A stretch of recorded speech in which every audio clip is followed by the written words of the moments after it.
My name is Karen. 4 years ago, I stepped into a life I thought was perfect.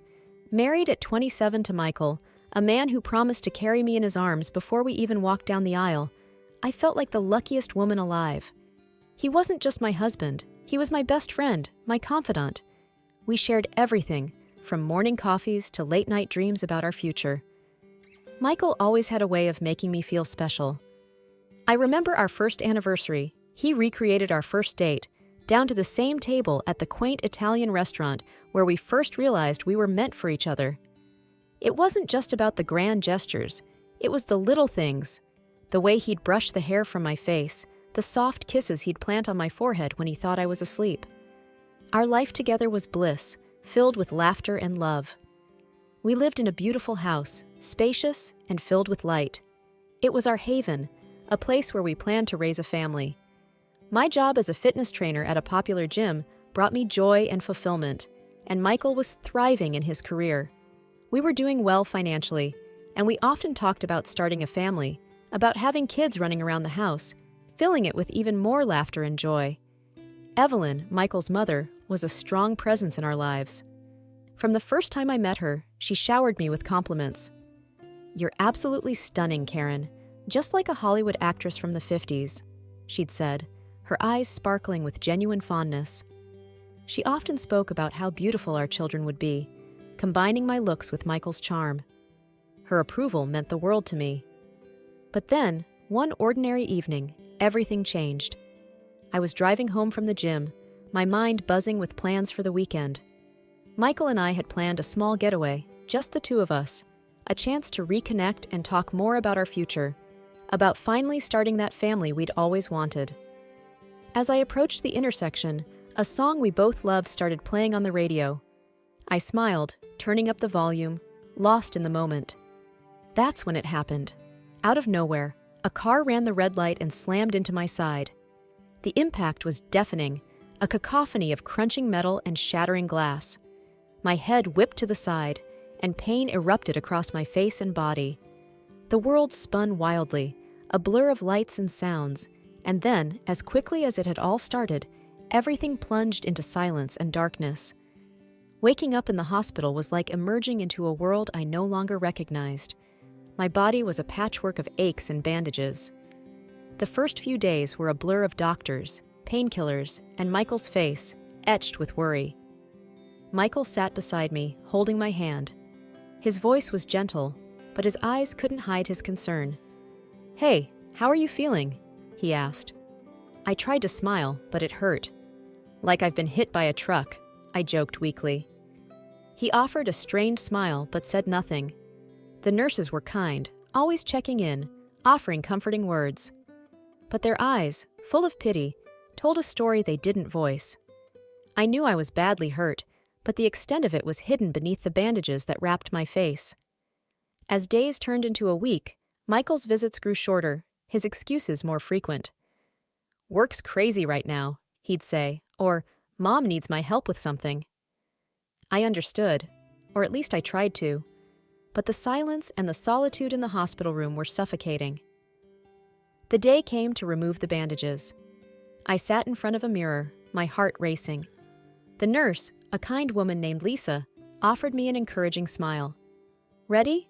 she asked. I nodded, not trusting my voice. Slowly, she unwrapped the bandages, revealing my reflection bit by bit. The face staring back at me was a stranger's, scarred, distorted, a stark contrast to the woman I used to be. I couldn't hold back the tears. Lisa put a comforting hand on my shoulder. "It's still early days. Healing takes time," she said softly. I barely heard her. My thoughts were consumed by fear. What would Michael think? What would everyone think? I was no longer the woman he married. Michael's next visit was the hardest. He walked in, his usual confident stride faltering as he saw my face. "Hey," he said, his voice barely above a whisper. I looked away, unable to meet his eyes. "It's bad, isn't it?" I asked, my voice trembling. Michael paused, struggling to find the right words. It's not that bad. You're still you." But the way he said it, the way he couldn't quite look at me, spoke volumes. I lay there, feeling a chasm growing between us. The man who had promised to carry me through life seemed lost, unsure of how to bridge the gap that my scars had created. He came out of the hospital room, and I overheard him on the phone. His words, meant to be private, cut through me like a knife. "I don't know, Mom. She became ugly. It's hard to look at her," he said, and there was something like disgust in his voice. I lay in bed, staring at the ceiling, tears streaming down my face. I felt betrayed, not by his words, but by the realization that his love had conditions I was no longer able to meet. I mourned for my lost beauty, for the love I thought was unconditional, and for the future that now seemed like a distant dream. Returning home was supposed to be a relief, a step towards normalcy. But as I crossed the threshold of the house that once symbolized love and warmth, I felt sick because of the suffocating atmosphere of hostility, hidden hints, and disgust. The first few days, Michael was quiet, almost tiptoeing around me. Our conversations were strained, filled with awkward silences. I tried to bridge the gap, to reach out to him, but it felt like talking to a wall. One evening, as I sat on the couch trying to read, Michael walked in. He glanced at me, then quickly looked away. "How was your day?" I asked, hoping to start some kind of conversation. He shrugged, keeping his eyes fixed on the TV. "It was okay. Busy." I nodded, feeling a knot in my stomach. "I was thinking, maybe this weekend we could go out, just to get some fresh air." Michael hesitated, then said, "I don't think it's a good idea. Maybe you should rest more." His words stung. It wasn't about resting. It was about not wanting to be seen with me. I turned my attention back to my book, but the words blurred through my tears. It wasn't just Michael. Evelyn's visits were even more difficult. She would come in, her face twisted in a poorly disguised grimace as she looked at me. Her words were polite, but her eyes were cold. One day, she sat across from me, her gaze wandering everywhere but my face. "It's such a shame what happened," she said, a tinge of something like disgust in her voice. I clenched my fists, trying to maintain my composure. "Yes, it is," I replied, my voice steady despite the turmoil inside. Evelyn sighed, tapping her fingers on the table. "Well, we must all move on, right? Life doesn't stop." Her words, meant to be comforting, felt more like an attempt to avoid a difficult conversation. I nodded, not trusting myself to speak. Then came the night that broke me. I woke up to the sound of Michael's voice. He was on the phone, his words slurred. Curiosity got the better of me, and I crept closer to the door. "I can't do this anymore, Mom. She's a different person, a monster. I don't even recognize her," he slurred, his voice heavy with drink. I stood there, frozen, as his words echoed in my head. I was the same person, wasn't I? But to him, I was a stranger, a monster, someone he no longer loved or desired. I returned to bed, but sleep eluded me. The darkness of the room felt suffocating, a physical embodiment of the loneliness that had enveloped my life. Lying there, I realized that the home I once cherished no longer existed. It was just a house now, a place where I lived but no longer belonged. The changes in our home were like a slow, creeping fog, gradually obscuring the warmth and love that once filled it. Michael began coming home late, the smell of alcohol clinging to him like a second skin. His eyes, once so full of affection, now often glinted with irritation and something darker. One night, he staggered in, his steps unsteady. I sat up, concerned. "Michael, you're home late. Is everything okay?" He sneered, his words slurred. "Oh, now you care? You spend all day hiding in this house, and now you pretend to care about me?" I flinched, stung by his words. "Michael, you're drunk. Let's talk about this in the morning." He laughed bitterly, a sound that sent shivers down my spine. "What's there to talk about? Look at you. Look at us." I retreated to our room, tears stinging my eyes. The next day, I called Evelyn, hoping for some understanding, some support. "He's drinking a lot, coming home late, and he's mean," I told her, my voice breaking. Evelyn's response was curt, dismissive. "It's normal, dear. Men do these things. He's just stressed, that's all." Her words were like a cold splash of water. I realized then that I was alone in this, that my pain and my struggles were mine to bear. The worst night came without warning. I woke up to bright flashes of light. Blinking away sleep, I saw Michael standing over me with his phone, taking pictures. His face was twisted in a drunken smirk. "What are you doing?" I asked, confusion and fear mingling in my voice. He laughed, a cruel, harsh sound. "I'm sending your photos to Hollywood. Maybe you can star in horror films now, no makeup needed." His words cut through me like a knife. I lay there, frozen, as he continued to snap pictures, each click of the camera shutter a punctuation mark to my humiliation.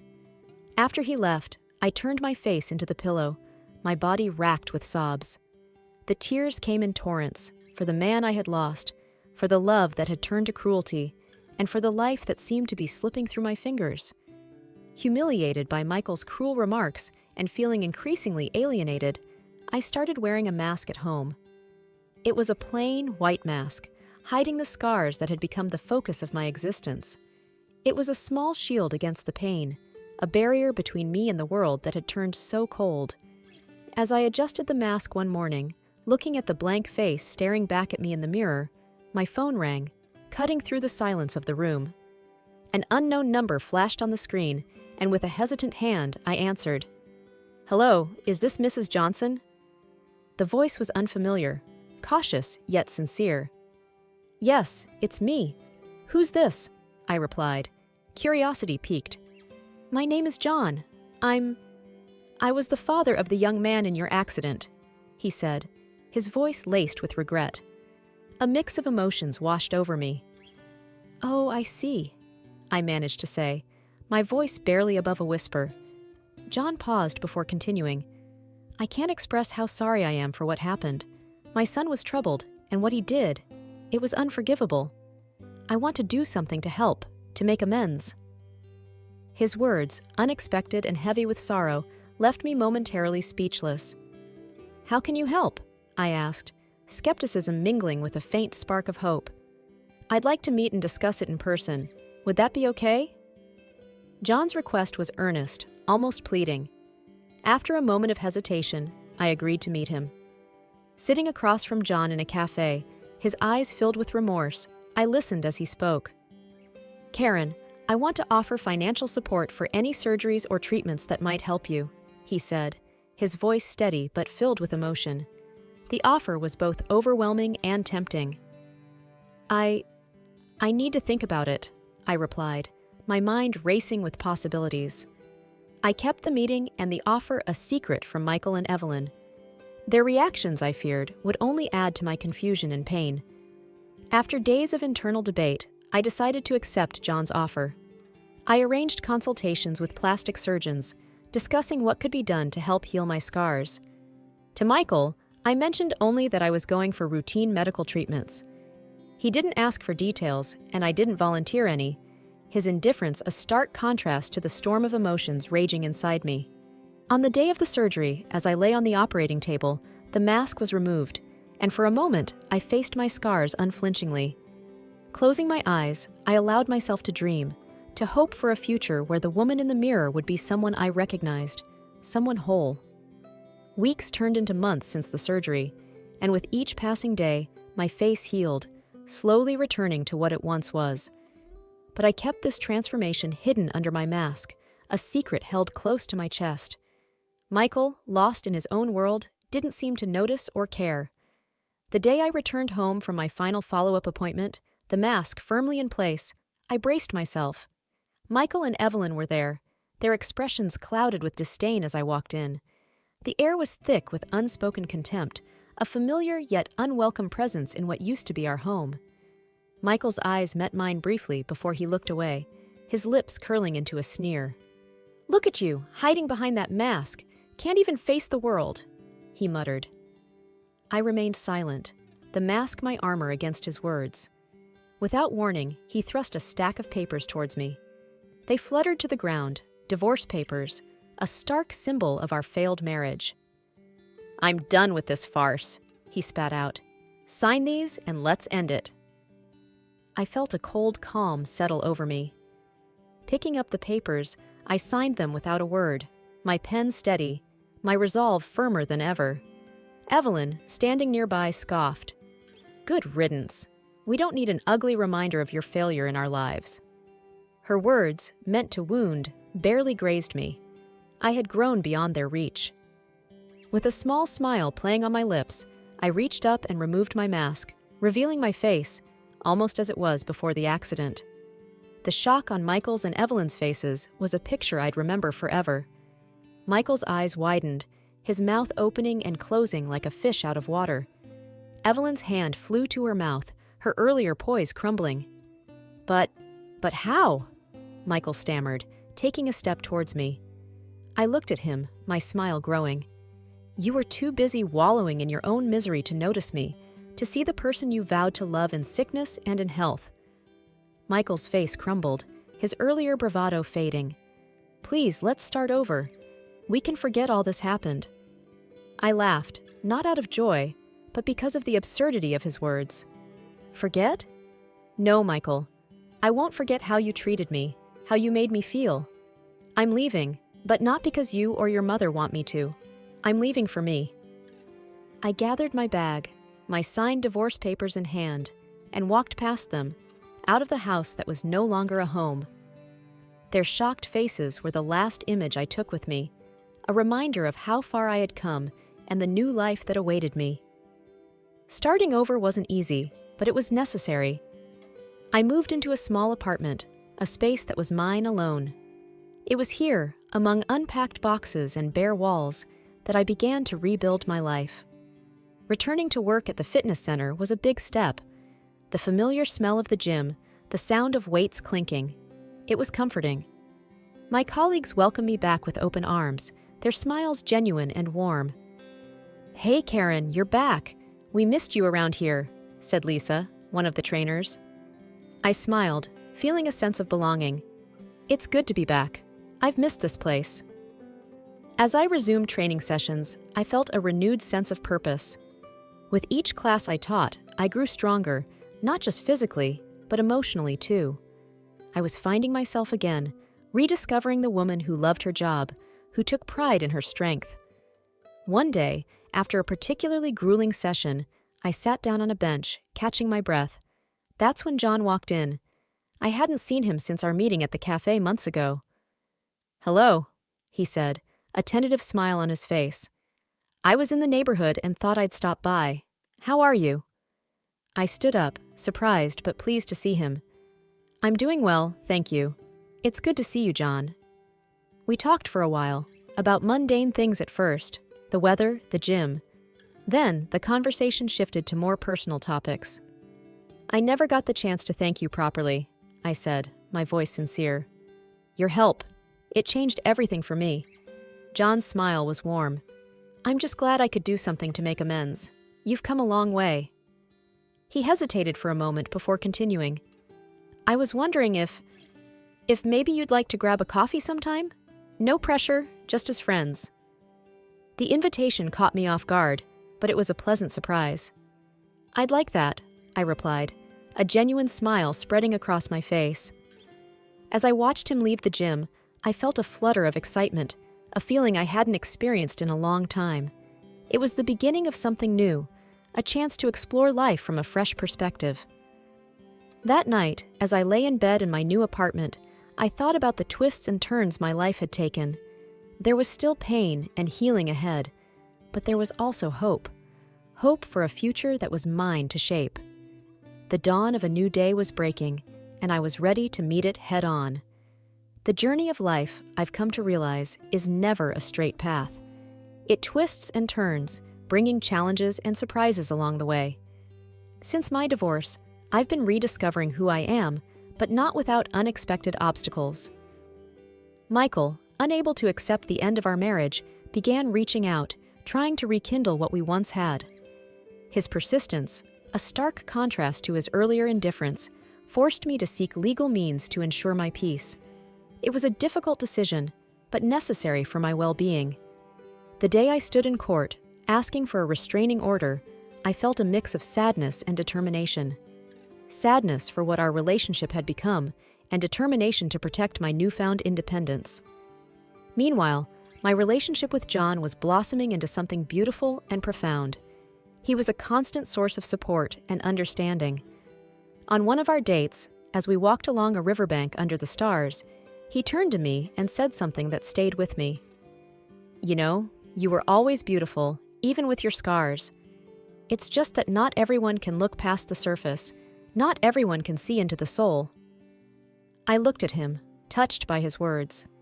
"Thank you, John. That means more to me than you can imagine." He smiled, his eyes reflecting the starlight.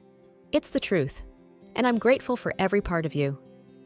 That night, as I lay in bed, reflecting on everything that had happened, I felt a deep sense of contentment. My journey had been fraught with pain and heartache, but it had also led me to a place of self-acceptance and love. I realized then that the most profound form of love isn't about how we look or what we have. It's about being loved for our soul, for the essence of who we are. John saw me for me, scars and all, and cherished what he saw. Life had come full circle, but in a way I hadn't anticipated. I had lost a life I thought was perfect, only to find a deeper, more meaningful existence. I had learned to love myself and found someone who loved me for the person I had become. As I drifted off to sleep, I felt a sense of gratitude.